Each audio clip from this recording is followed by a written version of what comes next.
शेमिर इब्न ज़ुलजोशन का कत्ल। अदी बिन हातिम की सिफारिश के बावजूद हकीम बिन तुफ़ैल ना बच सका तो कूफे में रहने वाले कातिलान हुसैन अलैहिस्सलाम नहायत खौफज़दा हुए, जिन्हें उम्मीद थी कि सही और सिफारिश से मुमकिन है जान बच जाए। ये लोग अब मायूस होने की वजह से फ़रार होने की कोशिश में मसरूफ़ हो गए।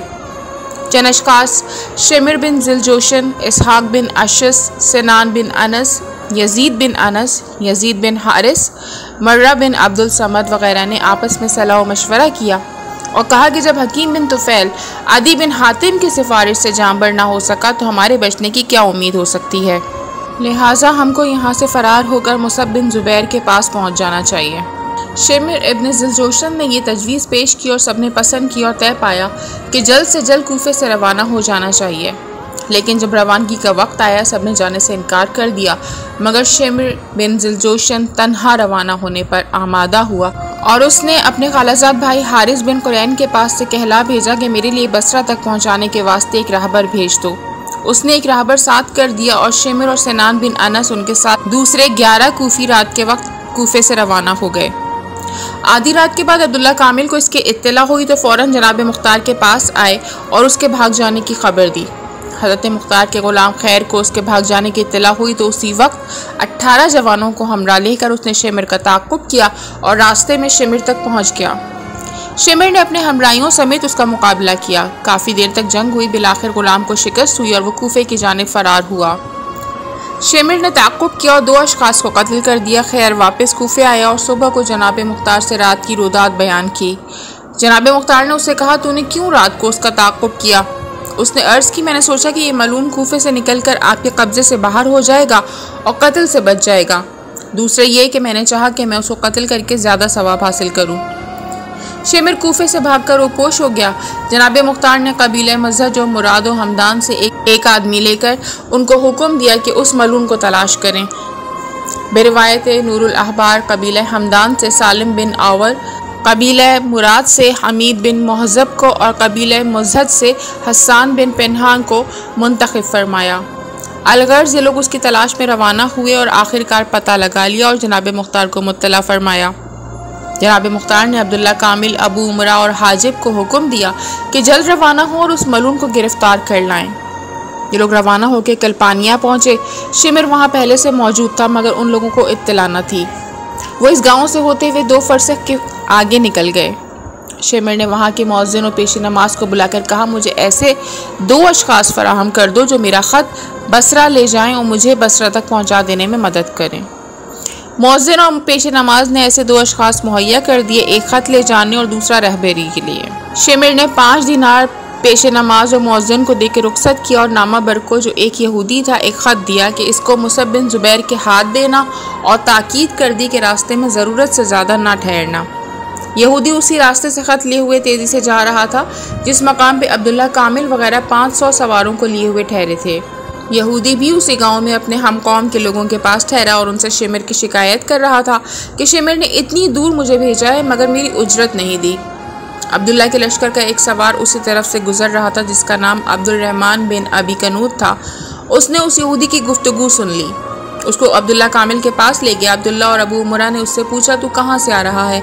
उसने कहा, एक बदसूरत जालिम और दिल आज़ार के पास से आ रहा हूँ। पूछा, उसका नाम क्या है? कहा, मुझे नहीं मालूम, वो परसों हमारे गांव में आया है और एक ख़त दिया है कि मुसअब बिन ज़ुबैर को पहुँचा दूँ। अब्दुल्ला कामिल ने वो ख़त मांगा, उसने निकाल कर दे दिया। अब्दुल्ला ने जब ख़त पढ़ा तो समझे कि ये उसी मलून का ख़त है जिसकी तलाश में सरगर्दा हैं। अलगर्ज़ अब्दुल्ला उसी वक्त कल्पानिया के लिए वापस चले। उधर शेमिर से एक शख्स ने कहा कि कहीं ऐसा ना हो कि तेरा ख़त पकड़ा जाए और मुख्तार के असहाब तुझ पे हमला कर दें, बेहतर है कि आज ही शब को हम लोग यहाँ से कूच कर दें। शेमिर ने कहा, मुख्तार से इस कदर डरते हो? वो क्या कर सकता है? मैं तो अभी 3 रोज़ यहाँ ठहरूंगा। ये कहकर शेमिर तो सो गया। यक अब्दुल्ला कामिल का लश्कर पहुँच गया। शेमिर बिस्तर पे लेटा हुआ राहबर से बसरा का रास्ता मालूम कर रहा था। मुस्लिम बिन उमर कहता है कि मैं भी शेमिर के पास बैठा था, मेरे कानों में छोटे किस्म के घोड़ों की टापों की आवाज़ आने लगी। फिर ऐसा मालूम हुआ कि वो जंगी घोड़े हैं। टापों की आवाज़ सुनकर मैं बाहर निकला। मैंने अब्दुल्ला कामिल का लश्कर देखा तो फ़ौरन दहकानी लिबास पहनकर एक दरख्त पे चढ़ गया।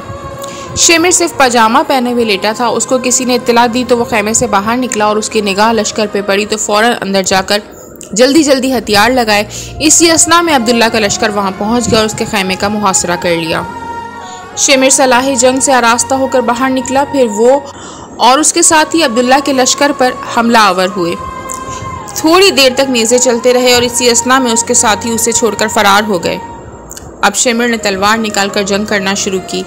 उसने एक मोमिन को शहीद कर दिया तो अब्दुल्ला के लश्कर ने उस पर यकबारगी हमला कर दिया। उस हमले में सिनान बिन अनस और शेमिर मलून भी ज़ख्मी होकर गिरफ्तार हो गया और उसके साथ हारिस बिन करनी भी गिरफ्तार हुआ। ये लोग उन लोगों को लेकर कूफे रवाना हुए। जब वहाँ पहुँचे उन लोगों ने जो इस्तकबाल के लिए आए थे उनको देखा तो नारे तकबीर बुलंद किया और बहुत खुश हुए। कूफे में पहुँचकर उनको कैद कर दिया गया। सुबह को जनाब मुख्तार के सामने पेश किए गए। जनाब मुख्तार ने उनके कत्ल का हुक्म दिया तो अब्दुल्ला कामिल ने इल्तमास किया कि शिमर मलून उसके हवाले कर दिया जाए। वो उनके हवाले कर दिया गया तो उन्होंने जैतून के तेल से भरा हुआ एक बड़ा देग आग पर रखवाया। जब तेल खौलने लगा तो उसमें उस मलून को डाल दिया। जब वो नीम मुर्दा हो गया तो उसे निकाल कर उसके नाखून उखाड़ दिए। फिर उसकी खाल खींच ली और रगें काट दी और उसको ज़बरदस्ती एक कतरान पिला जिसमें नुफ्ता पड़ा हुआ था, जिससे उसकी आंतें कट गईं। फिर उसकी ज़बान खींच ली गई। जब वो मरने के करीब पहुंचा तो उसका सर काट कर जामा मस्जिद के सामने लटका दिया गया और जिस्म को आग में जला दिया। शेमिर के कत्ल होने पर जनाब मुख्तार ने सजदा शुक्र अदा किया। बेरवायत नूरुलैन इमाम हुसैन अलैहिस्सलाम ने बवक्त शहादत उसको अबलग कुत्ता फरमाया था। उसके जिस्म पर कुत्तों की तरह बोझ और सुअर की तरह बाल थे। एक रिवायत में है कि शिमिर मरने के बाद कुत्ते की सूरत में मस्क हो गया था। हारिस बिन करनी की पेशी और रिहाई। जब शिमिर मलून वासिल जहन्नुम हुआ तो उसके साथी हारिस बिन करनी की पेशी हुई। जब जनाब मुख्तार की निगाह उस पर पड़ी तो आपने फरमाया, ए हरस, मैं तुझे दोस्तदार अहले बैत समझता था मगर तू उन हजरात का दुश्मन निकला।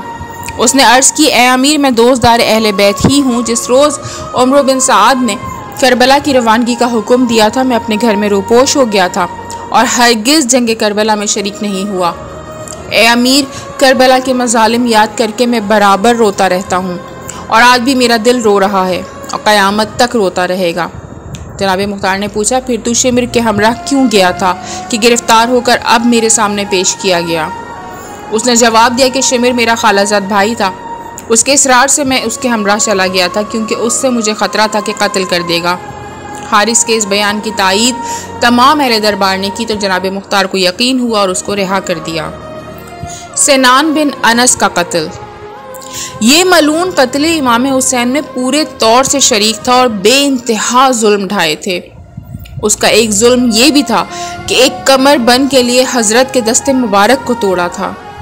ये पहले तो जनाब मुख्तार की खौफ से बसरा भाग गया था। कुछ दिनों के बाद वहाँ से कादसिया चला गया। जनाब मुख्तार की तरफ से उसके लिए जासूस मुकर्रर थे। उन्होंने उसके हुदूद बसरा से निकलने की इत्तला जनाब मुख्तार को दी। जनाब मुख्तार ने अपना लश्कर भेजा। उसने उज़ैब और कादसिया के दरमियान उसको गिरफ्तार किया और लाकर जनाब मुख्तार की खिदमत में पेश किया। बरवायत नूरुल अब्सार, जब ये बसरा भागा था तो जनाब मुख्तार ने उसका घर खोद डाला था। अब गिरफ्तारी के बाद जब उसकी पेशी हुई तो जनाब मुख्तार ने पूछा, ए मलून, बयान कर तूने करबला में क्या क्या सितम किए। उसने कहा, एक उनमें से ये है कि जनाब इमाम हुसैन अलैहिस्सलाम जब घोड़े से ज़मीन पर गिर चुके थे मैं उनके करीब पहुंचा। मैंने चाहा कि उनका कमरबंद हासिल करूं। जो ही मैंने कमरबंद पर हाथ रखा उन्होंने कमरबंद पर अपना हाथ रख दिया। मैंने उनका हाथ हटा दिया, कमरबंद खोलने लगा तो फिर उन्होंने हाथ रख दिया, मैंने फिर हटा दिया। आखिरकार मैंने उनका हाथ तोड़कर फेंक दिया और कमरबंद निकाल लिया। ये सुनना था कि जनाब इब्राहिम थाड़े मार कर रोने लगे। उनके रोने से दरबार में कोहराम मच गया। हज़रत मुख्तार ने फिर पूछा, ए मलून, तूने और क्या क्या जुल्म किए थे? उसने कहा, मैंने उनको शहीद किया और उस पर फ़ख्र मुबाहात किया करता था। ये सुनकर जनाब मुख्तार ने एक आह भरी और बेख्तियार रोने लगे। कहते जाते थे, ए मलून, फर्जंदे रसूल सल्लल्लाहु अलैहि वसल्लम ने तेरा क्या बिगाड़ा था? जनाब इब्राहिम ने उस मलून को अपने करीब बुलाया, उसे चित लिटाकर पहले उसकी दोनों आँखें निकलवाईं, फिर उसके हाथों के नाखूनों को उखड़वाया, फिर दोनों हाथों को तोड़वा दिया, फिर उसके दोनों रानों के गोश्त कटवाकर नीम बरिश्त उसे खिलाया। इनकार करने पे नोके निज़ा से छेदते रहे। जब वो मरने के करीब पहुंचा तो उस पर पत्थर बरसवाए। आखिर में उसको ज़िबाह करके आग में जला दिया और उसकी खाक हवा में उड़ा दी। बकौल इमाम अबू इसहाक सफराइनी, उस मलून ने करबला में इमाम हुसैन अलैहिस्सलाम की ज़िरा और अंगूठी लूटी थी।